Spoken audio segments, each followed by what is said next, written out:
Ever about to send a photo, then notice it's slightly tilt or off center? Good news, your Galaxy S25 Ultra can fix that automatically before you share it.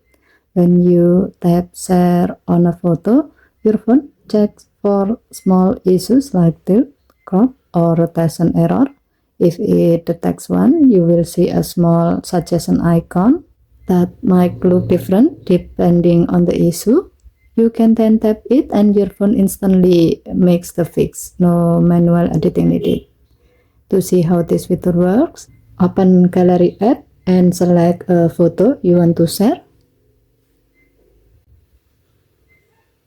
Tap the share button. If the phone detects an issue like tilt, crop, or rotation, a fix suggestion icon will appear below the photo. Tap the icon and your phone will automatically correct the detected issue. Once it looks perfect, you can continue sharing your photo. As a note, this isn't a headline feature, but it's one of those subtle Samsung touches that keeps your photos look clean and polished, even when you are in a hurry to share.